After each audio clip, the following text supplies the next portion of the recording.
Isang mapagpalang umaga sa ating lahat, mga kapatid ko kay Kristo, mula sa The Sweet Rock Morning Devotion. Isang kagalakan na muli tayo ay makapagbulay-bulay sa salita ng Panginoon sa umagang ito. Mga ilang minutong pagbubulay-bulay ng mga salita ng Panginoon upang papurihan at sambahin ang ating Panginoong Hesukristo. Ang ating pong sa bawat pagmulat natin ng ating mga mata sa bagong araw, isang paalala ang hatid sa atin ng Diyos na kahit anuman ang dumating na unos, siya ay ating matatag na sandigan sa mundo na puno ng pagbabago, kaguluhan at kawalang katiyakan. Napakahalagang malaman kung saan tayo nakatayo. Ang The Solid Rock Morning Devotion, ito ay paalala na ang ating pananampalataya ay dapat nakatayo sa matibay na pundasyon. At yun ay walang iba, ang Panginoong Hesukristo. Tulad ng sinabi sa Mateo, Kabanata 7, talatang 24 hanggang 25, na ang bawat nakikinig sa aking mga salita at nagsasagawa nito na ay tulad ng isang taong matalino na nagtayo ng bahay sa ibabaw ng bato. Bumuhos man ang ulan, bumaha man at humangin ng malakas, hindi ito gumuho. Ang The Solid Rock ay sumisimbolo sa katatagan, sa tiwala at sa katiyakan ng pag-ibig ng Diyos. Kapag ang ating buhay ay itinayo sa Kanya, hindi tayo madaling matinag ng mga problema, ng mga tukso, o ng mga takot. Maaring yumanig ang ating paligid, ngunit nanatiling matatag ang ating pananampalataya, sapagkat ang ating pundasyon ay si Hesukristo. Kaya sa ating morning devotion, mga kapatid, anyayahan natin ang presensya ng Diyos sa ating mga puso. Tayo ay magpasalamat sa Kanya na Siya ang ating matibay na bato, ang ating kanlungan, ang ating lakas, at ang ating pag-asa sa bawat araw ng ating mga buhay. Ang ating pagbubulayan ngayong umaga, mga kapatid, ay matatagpuan sa Nehemiah, Kabanata 4, talatang 9. Nehemiah, talatang 4, Kabanatang 4, talatang 9. Ito po ang sinasabi. Ngunit kami ay nananalangin sa aming Diyos at naglagay ng bantay laban sa kanila araw at gabi. Pinagpala na po tayo sa pagkabasa at pagkaninig. Tayo po ay manalangin. Mapagmahal at makapangyarihang Diyos, kami po ay lumalapit at nagpakumbaba sa iyong harapan at buong pagtitiwala na ikaw ang aming Diyos na tagapagligtas. Ingatan mo po, kanlungan mo po, lakas at pag-asa ang bawat panahon.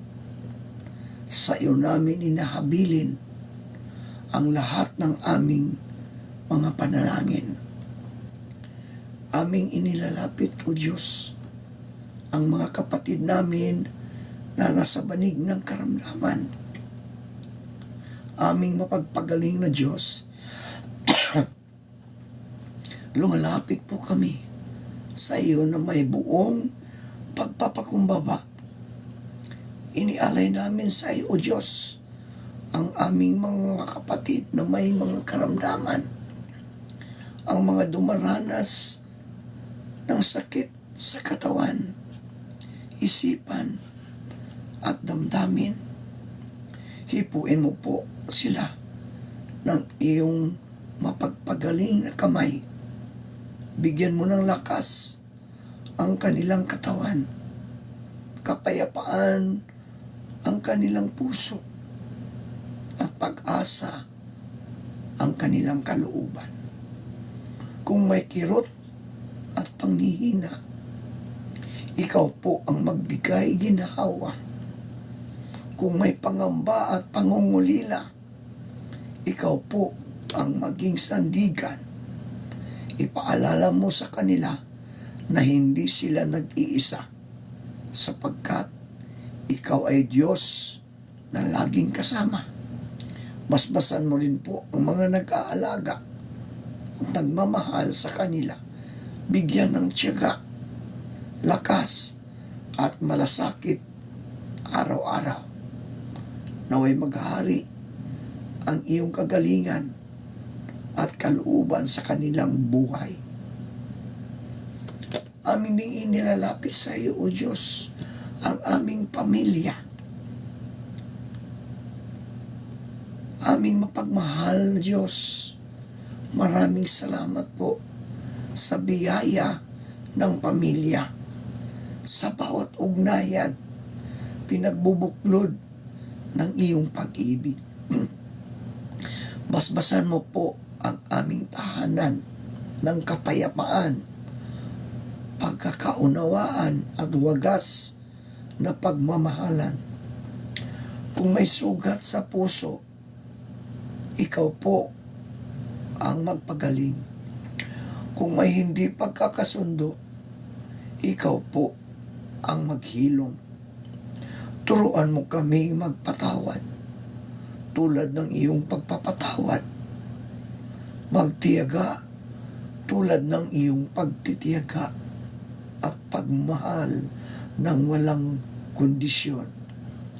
Ingatan mo po ang bawat miyembro ng aming pamilya sa pag-alis at pag-uwi, sa trabaho at sa pag-aaral. Naway ikaw ang sentro ng aming tahanan, at ang iyong salita ang ilaw sa aming mga desisyon. Amin ding inalapit sa iyo, O Diyos, ang aming mga kapatid na nasasalanta ng bagyong Pasyang. Aming mapagmahal at makapangyarihang Diyos, lumalapit po kami sa iyo ngayon na may mabigat na puso para sa aming mga kapatid na nasalanta ng bagyong Pasyang kamakailan lang. Nakita mo ang kanilang mga luha. Narinig mo ang kanilang mga panalangin. At alam mo ang takot at pangamba na kanilang nararanasan. Panginoong Diyos, yakapin mo sila ng iyong presensya sa gitna ng kaguluhan at kawalan. Maging kanlungan kanila sa oras ng pangamba at lakas sa panahon ng panghihina. Ipagkaloob mo ang agarang tulong, pagkain, malinis na tubig, damit at ligtas na matutuluyan. Pagalingin mo ang mga sugatan, aliwin mo ang mga nagdadalamhati, at palakasin ang mga nawalan ng pag-asa. Bigyan mo ng karunungan at tibay ang mga namumuno sa mga tumutulong upang maihatid ang kinakailangang suporta sa bawat komunidad. Turuan mo rin kaming maging instrumento ng iyong pagmamahal na hindi lamang kami manalangin, kundi kumilos at magbahagi ayon sa aming kakayahan. Sa gitna ng unos, Panginoon, maging liwanag ka nila.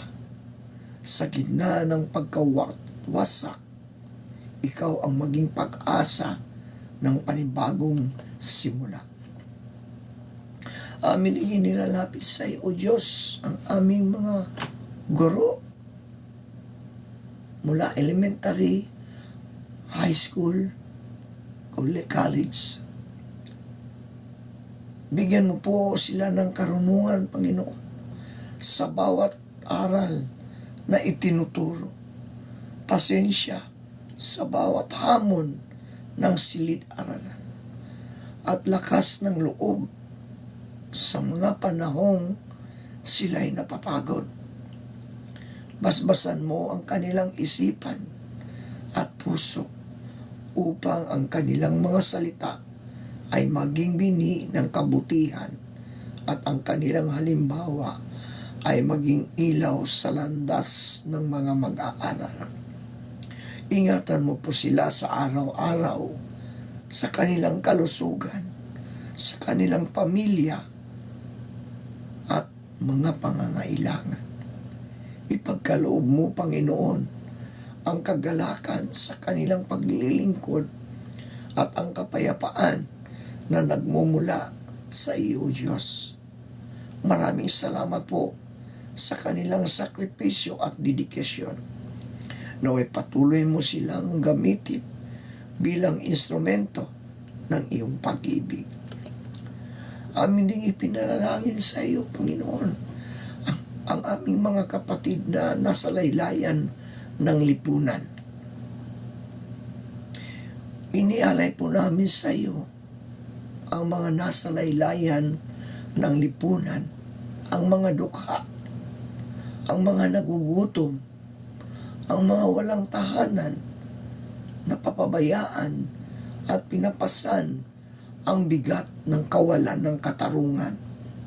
Yakapin mo po sila ng iyong habag at pag-ibig. Bigyan mo ng lakas ang kanilang mga nanghihinang katawan. Liwanag ang kanilang mga pusong pinanghihinaan ng loob.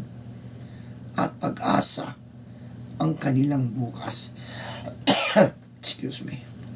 Gamitin mo rin po kami bilang mga kasangkapan ng iyong awa upang magbahagi, magmahal, makinig, at kumilos para sa katarungan at kapayapaan. Naway manaig ang iyong kaharian sa gitna ng kahirapan at ang iyong kalooban ang magbigay dangal sa bawat buhay. Ang lahat ng ito ay aming idinadalangin sa pangalan ni Jesus na naging tinig ng mga naaapi at kaibigan ng mga dukha. Amen at amen.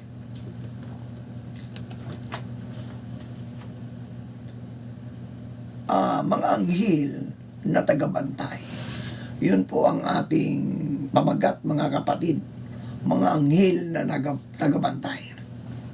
Ngunit kami ay nanalangin sa aming Diyos at naglagay ng bantay laban sa kanila araw at gabi.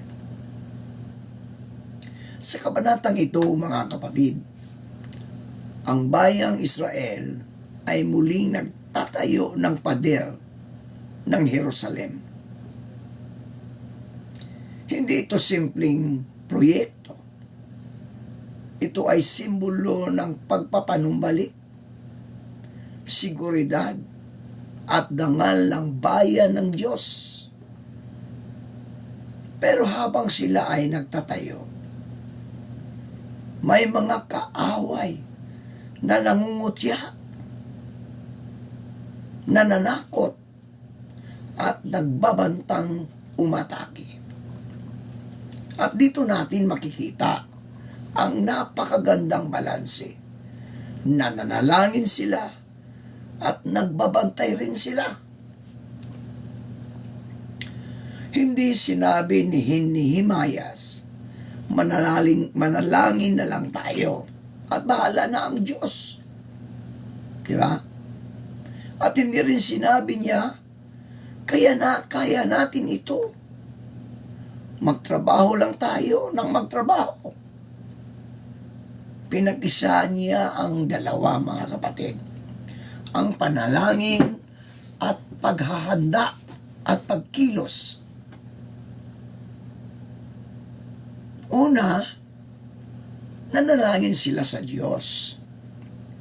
Ibig sabihin, kinilala nila na ang tunay na proteksyon ay galing sa Panginoon. Sa tuwing may banta, ang una nilang tugon ay hindi takot, kundi panalangin.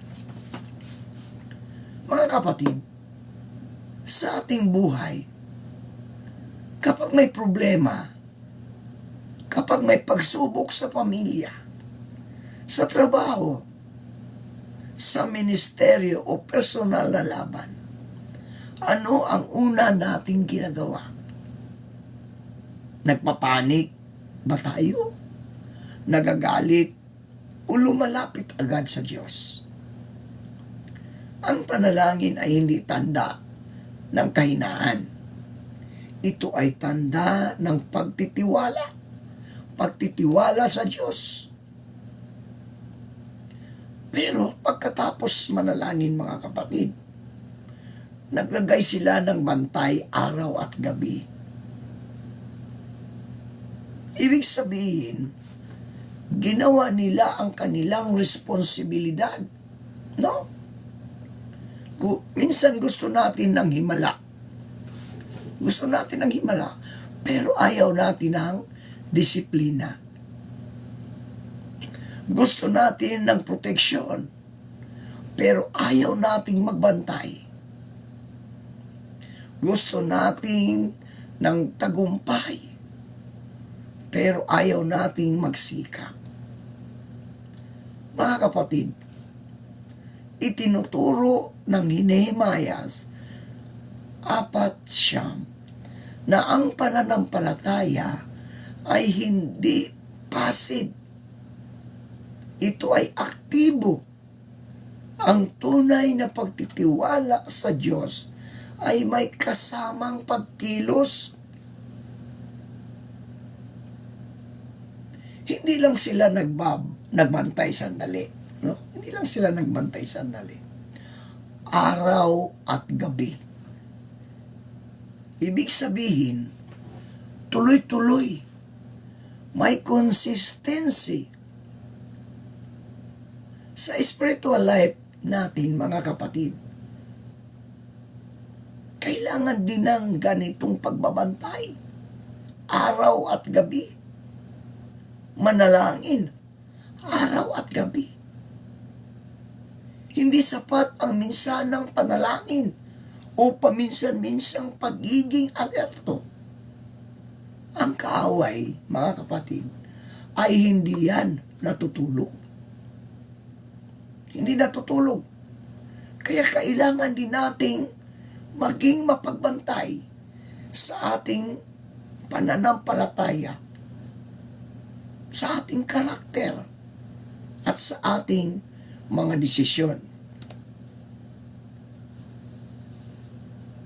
Kung ikaw, kapatid, ay isang leader sa simbahan, sa paaralan, o sa pamilya, ito ay napakalakas na paalala.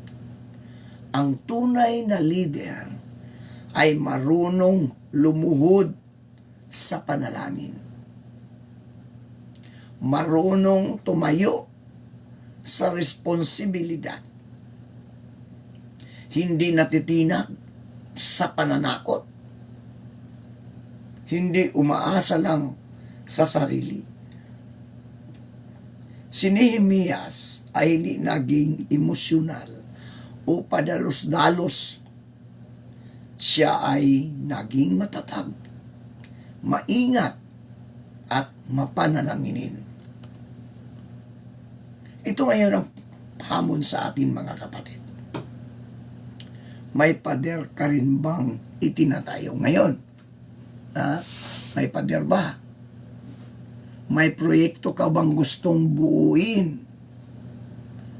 O may pangarap o ministeryo ka bang hinaharap na may kasamang oposisyon? Huwag kang matakot sa mga banta. Huwag kang tumigil sa pagtatrabaho. At higit sa lahat, huwag mong kalimutan ang panalangin. Manalangin ka, kapatid. Magbantay ka. Magpatuloy ka. Dahil kapag ang Diyos ang kasama mo, kahit may oposisyon, may proteksyon. Kahit may takot, may pag-asa. Kahit may laban, may tagumpay. Ang tulad ng mga tao ni Nehemias, makikita mo ring balang araw ang pader na muling nakatayo. Hindi dahil sa lakas mo, kundi dahil sa katapatan ng Diyos. Manalangin tayo. Aming mapagmahal at magpagbigay ng Diyos, maraming salamat po sa iyong walang hanggang pagmamahal at kabutihan. Salamat po sa buhay na iyong ipinagkaloob sa aming pamilya, sa aming kaibigan, at sa mga mahal sa buhay. Salamat po sa mga biyayang nakikita at hindi nakikita, sa kalusugan, pagkain, tahanan, at pagkakataong matuto at maglingkod. Salamat po sa mga pagsubok, sapagkat sa bawat isa ay may aral at lakas na aming natutunan. Tulungan mo po kaming maging mapagpasalamat sa bawat araw, hindi lamang sa magagandang sandali, kundi pati sa mga hamon na nagpapalakas sa amin. Naway ang aming puso ay laging puno ng kagalakan at pasasalamat, at ang aming mga kilos ay sumasalamin sa iyong kabutihan. Lahat ng ito ay aming inialay sa pangalan ni Jesucristo na aming Panginoong Hesus. Amen at amen.